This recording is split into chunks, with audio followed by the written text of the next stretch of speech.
It has another name in capoeira.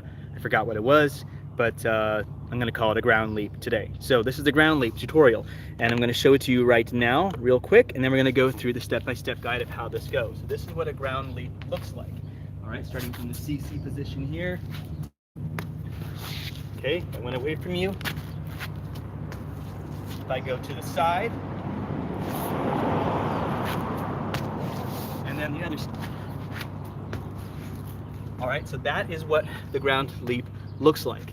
Now, how do we do it, okay? Yes, knowing a cartwheel and how to be on top of your hands is all gonna be useful in that sense, but really this is evolved from a other type of movement. So the first thing you have to be able to do is, of course, be able to come down into a squat position. It can be flat-footed, or it can be heels off the ground.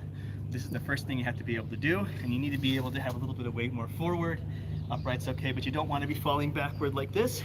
You need to have your weight more forward in this position. From here, you need to be able to place your hand down from one side to the other fairly easily and be able to place some weight into it, right? So I have this side-to-side motion. I need to be able to feel that I can plant my whole hand down. Fingers are going out away from me from one side to the other. From there, I want to be able to extend one leg out and be able to plant that same hand down. This is into the resistencia or negativa position in capoeira, or the CC position for breakdancing. All right, so I'm going to consider this CC just to make it easier for us to remember. But you should be able to lean forward into this and be able to do this side to side like so. If I show you from the side here, notice I am leaning forward. I am not back like this. You don't want to be back like that right now. You need to be forward. You need to be able to hold this position without falling backward, okay? So you need to be here, okay, and here. You should be able to go here and here, side to side in that position. Okay, next one is wrapping the leg from one side to the other. So once you're in this position, your hands to the side, you should be able to wrap the straight leg around the ankle of the foot here. So now my weight is between my foot of this side and this arm as well. Okay, and I want you to go from one side, come back to the middle, switch sides, switch arms, and go back and forth from this position. Okay? Read that from the side here. Here, to the side, wrap. Other side, wrap. Other side, wrap. Other side, wrap. Okay? This is also part of learning how to do the 6-step in breakdancing, which will be another tutorial, something I'll have to do a little bit later on. Okay? But first, this is going to be the side-to-side position for the ground leap. Next thing you have to be able to do is from that wrapped position. Okay?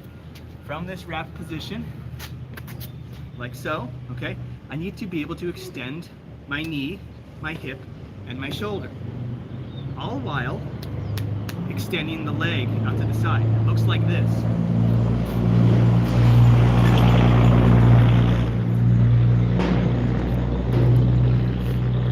Okay, so I'm extending my leg out to the side, extending my knee, extending my hip. There's a lot going on here right now. All right, and I'm reaching.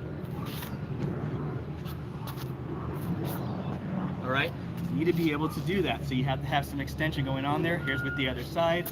From here, okay, up and back, up and back. All right, I need to be able to accomplish that and acquire those positions to be able to do this well.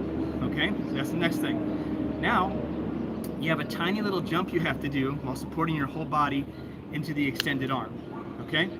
So from here, I have a tiny jump I have to do, right? Supporting myself in this arm. So I have to jump and be explosive off of this leg. I have to jump and be explosive just a little bit. All right, we're gonna start with a small amount here, other side, small jump, go into the other leg. Just small jump, go to the other leg, okay? And you can notice I'm turning over as well, just a little bit. I don't want to turn over too much, just a little bit, just enough to get myself to the other foot. Okay? Again, from the side here. Okay? Small jump, support myself in the arm, land on the other foot. Okay? And you can do that and stand up, or you can come back and reload. Okay? Get back into position again. So, you have that. And then from that position, There's a couple of small tweaks you can do to make this bigger and more expressive, okay? And that's what we want to add this into our flow, make it bigger and more expressive.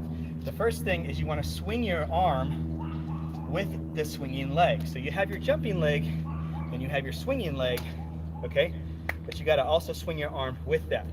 If you swing it back, that's another way of doing it. That's contralateral, like walking, but it doesn't look as good, in my opinion, as reaching with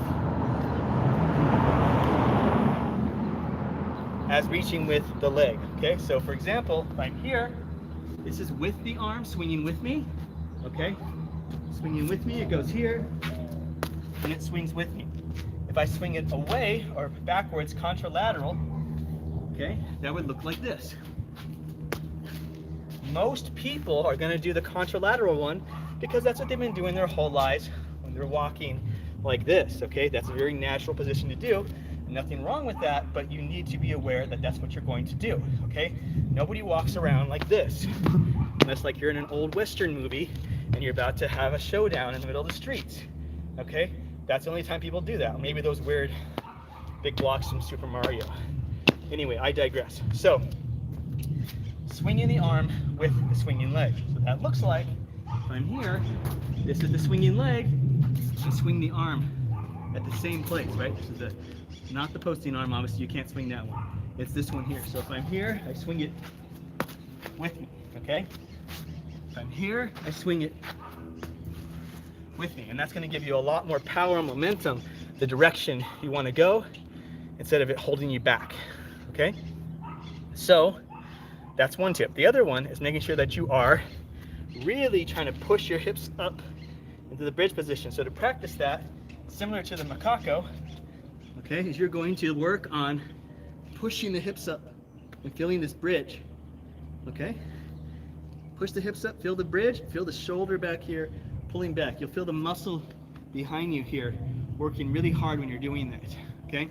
Or more appropriately would be on one leg, because this is how I get into the position here, okay? Is here and pushing up, hip goes up, hip goes up, okay? Make sure that that hip goes up and that you feel the bridge going on beneath you. If you're combining the arm swing, the leg swing, okay, and the hips going up, as well as pushing with the leg, this move is going to turn out real well for you, okay?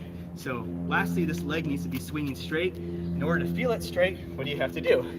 Lift the leg up, straighten it out, feel the quads squeezing here, okay, and then for the back leg, lift it up behind you, squeeze that straight too. The muscles that are involved with squeezing, lifting up your leg, your glutes, your hamstrings, your quadricep, and the ones that lifting your legs to the front, your hip flexor, and then also the quadricep in the front here. You need to feel those things in the skill to be able to do it well, okay? So if you're feeling those areas, your legs are probably straight. If you're not, put some attention into those areas. Here it is one more time in full position, and then we'll talk about making it inverted in just a second, okay? So fully, if I'm here to the side, down, wrap the leg, and then push myself through, and then I'll go away from you. Same thing, here, push, and go away from you, like that, right? You have those. Now, if you want to make it more inverted, then you need to know what it feels like to go upside down. So you should understand what a handstand is.